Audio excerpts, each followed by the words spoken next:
Welcome back to EDFF. Ding here, and tonight we're going to talk about waiver acquisitions to target or avoid this week. And if you enjoy these podcasts, text a friend, tell them to give us a listen, spread the word. All right, let's take a look at injuries in week 3 and how that's going to affect your waiver strategy moving forward. Thielen was put on IR. Covey was put on IR, which leaves just Dotson and Wilson as pickups. Huntley could start for the Miami Dolphins with Thompson out. He's got a checkered past with Baltimore. He likes to run the ball. He also likes to turn over the ball, and he really just looks at one read. So dangerous there.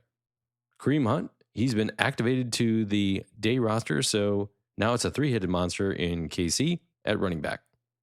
Fields will probably start week 4. The coach said probably. I don't know why he said probably. They're 3-0. There's really no doubt he's going to start. CMC, he flew to Germany to help out with his Achilles. That's not good. Jordan Love, he's practicing this week. He might actually play week 4, so you really need to monitor that. Eckler got a concussion this week. He didn't make the trip to Arizona with the team. It's a short week. Robinson's going to get a boost. Daniel's going to probably run the ball more. And then they brought in McNichols for 1 carry. I don't really see him getting a whole bunch of carries and at times share with Robinson. I think Robinson just gets a boost there. Addison has a high potential to play week 4, so you need to monitor that. That could hurt Naylor's opportunities. Now, he's got 3 straight touchdowns in 3 straight weeks.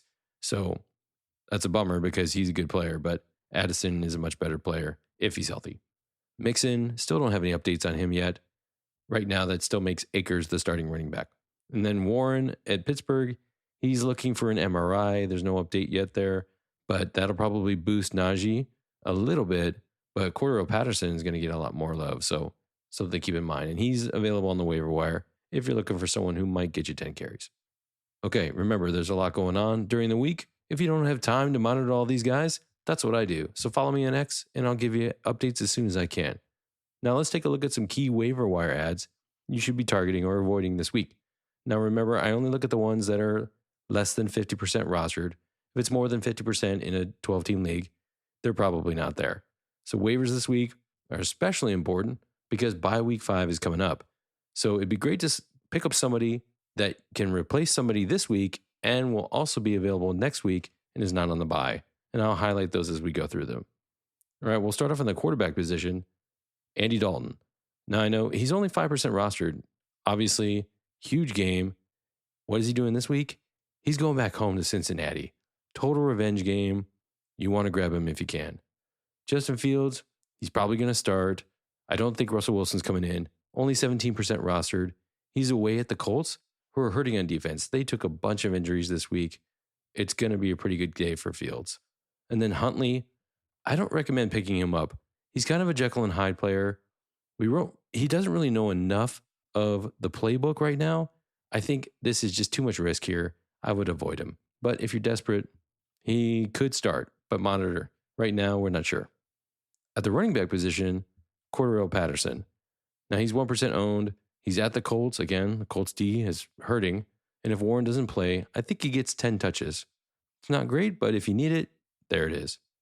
Braylon Allen, he's 36% rostered. He's going up against Denver. Now Denver is a tough defense right now, but he's going to see 10 to 12 touches, probably a couple of passes, an explosive chance at a touchdown. So if you need somebody, he's a good one, and he's a great handcuff. And then Akers, he didn't get a lot of love this week. He's 43% rostered. He's up against Jacksonville, who got crushed by Cook this week.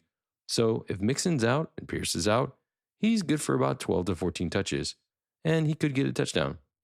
At the wide receiver position, Dotson for Philadelphia. He's only 10% rostered. They're going up against the Bucks. Probably going to be some scoring there. If AJ and Devonta are both out, which they probably will be, and then Covey, he's out because he went on IR, somebody's got to catch the ball. Dotson got a couple of targets this last week. He probably is a little bit better than Wilson, the rookie, but both of them are available. It's kind of a desperation play. I think Dotson probably gets somewhere in the neighborhood of 5 to 7 targets, but they're probably going to run the ball more. In Carolina and wide receiver, Leggett or Mingo, they both have low ownership. They're both up against Cincinnati. You know Dalton's going to be throwing the ball. Thielen's targets have to be picked up by somebody. My guess is it's going to be Leggett if I had to choose between the two. Now, Dalton's probably just going to feed DJ. They're going to run the ball more, just like they did this last week. It's a tough call, but if you had to pick one or the other, I'd take Leggett.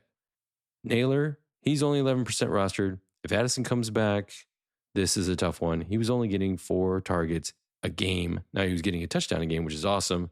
But if he's only getting 4 touches and Addison comes back, that's going to be a problem. Probably not pick him up, or if you have him, might be a drop candidate if Addison comes back. Still a talented player. And then DeAndre Hopkins. I'm going to throw this out there. He's 56% owned, but I saw him in my 14-team league, and he only played like 46% of the snaps last week. As he gets healthier and he plays more snaps, he's going to get more touches, more targets, and you can see he's dominant when he can be, and he had a huge week this week. So if Hopkins is there, that's probably somebody you want to pick up. Now, I will tell you, of these wide receivers, Dotson has a week 5 bye, and so does Hopkins. So if you pick those guys up, you're going to be looking for a replacement, or they're going to be sitting on your bench after 1 week. At the tight end position, Brock Wright. He's 2% rostered up against Seattle. The last time the Lions played Seattle, it was like a 35-31 overtime shootout. It was about a year ago today, actually. And it was just a crazy game. Now, when Laporta got hurt and in the game, he had 5 targets, which is more targets than he had in any game last year. I'm guessing he sees at least 5, maybe 7 targets, especially if it gets to be a shootout. Again, this is another week 5 candidate with a bye. So if you do pick him up, you're only going to get him for 1 week. And then by the time week 6 comes around, Laporta might be back. So something to keep in mind. Komet. Now he's only 42% rostered going up against the Rams. Can he repeat his 10 catches for 96 yards and a touchdown? Only if Keenan Allen doesn't play. If Keenan Allen comes back, a lot of those targets are going to be gone. You need to look at Keenan Allen's status to determine whether or not Komet is going to be a good play this week. But the Rams gave up 4 for 45 to Laporta, 6 for 67 to McBride. So there's some targets and yards to be had there. I wouldn't expect a huge day like you had last week against the Rams, but especially if Allen doesn't come back, or if Allen comes back, excuse me. And then last at the tight end position, I have Parkinson, 29% rostered versus Chicago. He saw 5 targets last week. That's about his ceiling right now. I mean, he could go off and get 10 targets, but Tutu Atwell and the rest of the receivers picked up the slack, so I don't think he's going to get too many more targets. At defense, I've got Miami versus Tennessee. Now, this feels like a trap game. I mean, it is Will Levis, and he turns the ball over a lot and makes a lot of mistakes, but Miami's hurting on the offensive side, and what I'm afraid is that Huntley comes in, or whoever's going to play quarterback, and they turn the ball over, they give Tennessee a short field, and then they start scoring, and then you get crushed on defense because Tennessee puts up a lot of points. I'm not really sure this is a good play, but they're out there. Houston versus Jacksonville. So Houston could probably get picked up. Jacksonville just looks awful. Their O-line is terrible right now. It's in bad shape. Buffalo really exposed them. I'm guessing that Houston is going to be watching that Buffalo tape, trying to figure out how to get to Lawrence the fastest way. So Houston's probably a decent pickup for this week. And then the last one I have is the Rams versus Chicago. Caleb Williams is playing a lot better. He's still turning over the ball, though. And if the LA team that beats San Francisco shows up in that game, well, they're going to be tough. So it really depends which LA team shows up. There's also another option out there. I'll throw it out there. Detroit versus Seattle. Detroit's defense is much improved since last year, but again, it's probably got shootout capability. The over-under is 47 in Vegas. And Detroit is a week 5 bye. So if you pick them up, you only get to use them for a week. So that's going to be rough. Okay, let's look ahead to week 5 as well, just for defenses, because it's important to get ahead of that and see what we've got available. Now, there's 4 teams on a bye. Those 4 teams are Eagles, Chargers, Titans, and Lions. If you're needing a bye week replacement, here's a couple games you could take a look at. New England versus Miami. If Miami is still hurting, Tua is not back, which he probably won't be. We'll see how Huntley is. New England's kind of a tough defense when they want to be. That could be an opportunity. Then there's Washington versus Cleveland. Deshaun Watson likes to throw interceptions. There's some sack potential there. And then Indianapolis versus Jacksonville. Again, Indy's kind of hurting. Jax isn't that great. But your bye week options for that week aren't really great, especially since these are really the teams that are kind of out there. So just something to think about as you move forward to week 5. Make sure you monitor injury updates, especially coming into this Thursday game between the Giants and Dallas. Take a look at the waivers. Check my X feed for any updates to help you plan, okay? Good luck. I hope you had a successful week 3. I hope you have a successful week 4. If not, there's still time. But waivers are starting to become very, very important. One, you've got the bye weeks coming up, but two, a lot of the big players or the good players are getting picked up and the trash is getting dropped. It's going to be rare to find someone that you can pick up besides like a kicker or a defense that you can rotationally use.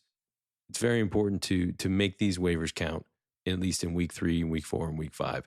And then also look 2 weeks ahead. Make sure that you're ready for the bye weeks.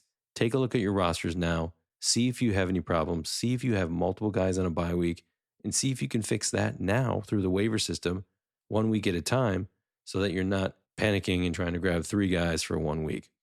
And before we sign off, I want to give a shout out to our men and women in uniform who protect the freedoms that we hold dear. Thank you for your service and sacrifice. And finally, thanks for listening.